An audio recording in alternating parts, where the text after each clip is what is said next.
Om Swastiastu, Assalamualaikum warahmatullahi wabarakatuh. Shalom Namo Buddhaya, salam sejahtera bagi kita semua. Kembali lagi bersama saya, Putu Ayu Mertasari Pinate. Pada kesempatan kali ini kita akan membahas tentang penyebaran pemahaman Merdeka Belajar.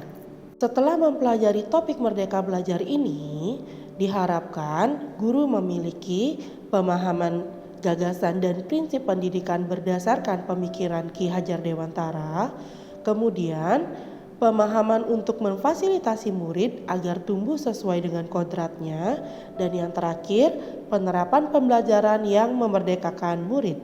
Pada topik Merdeka Belajar ini ada 5 materi yang dibahas. Yang pertama, mengenali dan memahami diri sebagai pendidik. Yang kedua, mendidik dan mengajar. Yang ketiga, mendampingi murid dengan utuh dan menyeluruh. Yang keempat, mendidik dan melatih kecerdasan budi pekerti. Dan yang terakhir, pendidikan yang mengantarkan keselamatan dan kebahagiaan. Yuk langsung saja kita pada materi yang pertama, yaitu mengenali dan memahami diri sebagai pendidik. Nah, pada materi pertama ini kita akan mempelajari 2 hal. Yang pertama, merefleksikan diri dan peran sebagai pendidik, serta yang kedua, memproyeksikan diri menjadi guru seperti apa di masa depan. Nah, mengenali diri dan peran seperti apa saya? Untuk mengenali karakteristik murid dan kebutuhannya, kita harus terlebih dahulu mengenali dan memahami kekuatan dan kelemahan kita sebagai pendidik. Belajar secara mandiri untuk terus mengembangkan potensi mengantarkan murid kita menjadi murid yang merdeka. Seperti yang dikatakan oleh Ki Hajar Dewantara, manusia yang merdeka yaitu hidupnya bersandar pada kekuatan sendiri, baik lahir dan batin, tidak bergantung pada orang lain. Selanjutnya, ingin menjadi guru seperti apa saya? Guru yang maju memiliki peta konsep dan juga rancang pikir yang jelas tentang gambaran dirinya yang ideal. Ketika kita memahami kekuatan dan kelemahan kita, maka kita tahu apa yang bisa dioptimalkan dari peran kita sebagai guru bagi murid-murid kita. Inilah hakikat guru bagi murid yang mampu memerdekakan murid. Seperti yang dikatakan Ki Hajar Dewantara lagi, Ingarso sung tolodo, terdepan menjadi tauladan. Ing madya mangun karso, di tengah sebagai penyemangat. Tutwuri handayani, di belakang untuk mendorong. Yuk kita lanjut yang kedua. Pada materi yang kedua itu tentang mendidik dan mengajar. Sekolah atau satuan pendidikan seringkali dipersepsikan sebagai tempat mengasah kecerdasan kognitif semata. Sementara kehidupan kita percaya tidak hanya memerlukan kecerdasan kognitif, ada kecerdasan dan keterampilan hidup lain yang diperlukan untuk menjalani hidup. Kita percaya bahwa sekolah dan pendidikan merupakan bekal untuk murid kita mengisi masa depan. Pertanyaannya, apakah hal-hal yang ibu bapak guru lakukan setiap hari di ruang kelas bisa membantu murid mengisi masa depannya? Untuk itu, pada modul ini dijelaskan 3 hal yang harus kita lakukan untuk mendidik dan juga mengajar. Yang pertama, mendidik menyeluruh. Yang kedua, pendidikan selama 1 abad, dan yang ketiga menjadi manusia secara utuh. Yang pertama, mendidik yang menyeluruh. Kita percaya bahwa sekolah dan pendidikan merupakan bekal untuk murid kita mengisi masa depan. Nah, apakah hal-hal yang Bapak Ibu lakukan setiap hari di ruang kelas bisa membantu murid mengisi masa depannya? Yang kedua, pendidikan selama 1 abad. Kita percaya bahwa sekolah dan pendidikan merupakan bekal untuk murid kita mengisi masa depan. Pertanyaan lagi, apakah hal-hal yang Bapak Ibu lakukan setiap hari di ruang kelas bisa membantu murid-murid mengisi masa depannya? Kemudian yang ketiga, menjadi manusia secara utuh. Manusia memiliki 2 kebutuhan dasar, yaitu kebutuhan lahir dan juga batin. Pendidikan seyogyanya dapat memenuhi kebutuhan tersebut. Nah, saya ingin mengajak kita dan mengetahui bagaimana peran guru dalam memenuhi kebutuhan lahir dan batin dari murid. Apakah sudah mencapai selamat dan bahagia? Apakah cara mendidik dan mengajar kita sudah memenuhi kebutuhan murid? Nah, sekarang apa sih yang membedakan antara mengajar dan juga mendidik? Mendidik sendiri adalah menuntun segala kodrat yang ada pada murid agar mencapai kebahagiaan dan keselamatan sebagai manusia ataupun anggota masyarakat. Lalu dengan mengajar? Mengajar adalah proses pendidikan dalam memberi ilmu kecakapan hidup anak secara lahir dan juga batin. Jadi, kita tidak hanya menjelaskan tentang teori belaka di dalam kelas, tetapi kita juga bisa mengaitkannya dengan kehidupan mereka sehari-hari. Bagaimana penerapan teori-teori tersebut di dalam kehidupan mereka sehari-hari. Yuk langsung saja kita ke materi yang ketiga, yaitu mendampingi murid dengan utuh dan menyeluruh. Tidak ada individu yang sama dan zaman selalu bergerak dinamis. Pendidikan seyogyanya bukan sesuatu yang rigid dan pakem. Penyesuaian sesuai konteks merupakan pendekatan yang perlu kita usahakan setiap waktunya sebagai pendidik.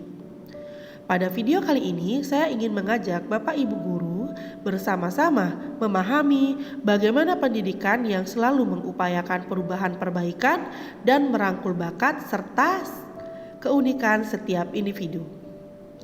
Pada materi ini terdapat 3 kodrat murid. Yang pertama adalah kodrat keadaan. Pendidikan bergerak dinamis, menyesuaikan keadaan yang terus bergerak begitu cepat. Sebagai guru, perlu mengantisipasi dan membaca arah perubahan tersebut. Pada video kali ini, saya ingin mengajak Bapak Ibu guru sekalian bersama-sama mengetahui bagaimana pendidikan yang sesuai dengan kodrat keadaan itu. Apakah cara mengajar kita sudah sesuai dengan keadaan saat ini? Kemudian yang kedua ada kodrat alam. Setiap murid dilahirkan dengan kodrat alam yang berbeda-beda. Ada yang tinggal di perkotaan, pedesaan, pantai, gunung, dan lain sebagainya. Nah, pada video kali ini saya ingin mengajak kita sebagai guru untuk memahami kodrat alam masing-masing murid dan bagaimana memberikan pengalaman belajar sesuai dengan di mana murid kita tinggal. Dan yang terakhir adalah kodrat zaman. Perubahan zaman merupakan keniscayaan yang tidak bisa kita cegah. Zaman berubah, cara mendidik dan mengajar pun menyesuaikan dengan murid-murid kita. Pada video kali ini saya ingin mengajak kita merefleksi akan perubahan zaman yang berpengaruh terhadap cara kita mendidik dan juga mengajar murid. Nah, di sini juga dijelaskan tentang asas trikon, yaitu kontinuitas, konvergen, dan konsentris. Asas trikon dianggap menjadi jawaban yang tepat untuk pembelajaran yang berpihak kepada murid. Dengan trikon, guru dapat merancang pembelajaran yang berkelanjutan, terbuka, berdasarkan kebudayaan bangsa. Wah, tidak terasa ya, sekarang kita sudah masuk ke materi yang keempat, yaitu mendidik dan melatih kecerdasan budi pekerti. Ingat kata Ki Hajar Dewantara, jangan menyeragamkan hal-hal yang tidak perlu atau tidak bisa diseragamkan. Perbedaan bakat dan keadaan hidup anak di masyarakat yang satu dengan yang lainnya harus menjadi perhatian dan diakomodasi. Nah, budi pekerti sendiri memiliki makna yang sesuai dengan apa yang dikatakan oleh Ki Hajar Dewantara. Budi, yaitu ranah batin yang menyelimuti Trisakti, yaitu cipta, rasa, dan juga karsa. Kemudian ada pekerti, ranah lahir yang terwujud dengan tenaga. Nah, kecerdasan berpikir murid harus dapat mengembangkan budi pekerti atau watak murid yang tidak hanya dibentuk di sekolah, tetapi dalam keluarga dan lingkungannya. Kemudian, apakah Ki Hajar Dewantara memilih konsep konvergensi ini dengan begitu saja? Tentu saja tidak. Konsep konvergensi yang dianut oleh Ki Hajar Dewantara tidak serta-merta menggunakan teori-teori barat dalam pendidikan nasional. Beliau dengan cermat mengidentifikasi teori-teori sesuai dengan kepribadian bangsa. Transformasi pendidikan yang mengarahkan murid dapat berinteraksi dengan budaya lain tanpa kehilangan jati diri. Nah, sampailah kita pada materi yang terakhir, yaitu materi yang kelima, pendidikan yang mengantarkan keselamatan dan kebahagiaan. Pendidikan merupakan sistem yang kompleks sekaligus sederhana. Nah, pada materi ini, ibu dan bapak guru sama-sama akan belajar bagaimana menerapkan prinsip dan praktik pembelajaran yang mandiri dan konseptual berdasarkan pengalaman dan pengamatan di sekitar, serta bagaimana orang tua dan masyarakat bisa terlibat dalam prosesnya. Pada materi ini juga akan memfasilitasi Bapak Ibu guru untuk merefleksikan kembali bagaimana praktik pembelajaran di kelas saat ini, bagaimana pengalaman di kelas saat Bapak Ibu guru menjadi murid seusia murid Anda, serta bagaimana apa yang terjadi di kelas memiliki dampak di masa depan. Yang pertama, selamat dan bahagia. Pendidikan sejatinya dapat mengantarkan murid untuk keselamatan dan kebahagiaan. Nah, pada materi ini saya ingin mengajak kita sebagai guru tidak hanya mengajarkan materi pelajaran, tetapi mendorong murid untuk menemukan dan pemahaman bermakna yang relevan dengan kehidupannya. Yang kedua adalah sistem Among. Sistem Among bukan sekedar metode pembimbingan dan mendampingi murid belajar. Lebih dari itu, sebagai guru kita harus diharapkan memiliki mindset Among terlebih dahulu sebelum mempraktikkan metode Among. Yang ketiga, Merdeka Belajar Abad 21. Kompetensi abad 21 menjadi kompetensi yang perlu dimiliki murid untuk menghadapi tantangan-tantangan ke depan. Untuk mencapai itu, pendidikan yang memerdekakan murid menjadi salah satu cara. Murid merdeka dalam belajar, menggali keingintahuannya dengan bimbingan guru. Kemudian, yang keempat, membimbing murid memperbaiki bangsa. Guru membimbing dan mendampingi murid dalam proses belajarnya. Bukan hanya sekedar meningkatkan kecerdasan berpikirnya, melainkan juga secara tidak langsung berperan memperbaiki bangsa. Dan yang terakhir, peran keluarga, sekolah, dan masyarakat. Kita sepakat bahwa pendidikan bukan hanya tanggung jawab guru di sekolah. Perlu kerjasama dan kolaborasi antara keluarga, sekolah, dan juga masyarakat untuk mewujudkan lingkungan pembelajaran yang optimal bagi siswa. Tujuan akhir dari seluruh pendidikan yaitu keselamatan dan kebahagiaan murid hanya dapat dipenuhi dengan memahami peran guru melalui sistem Among.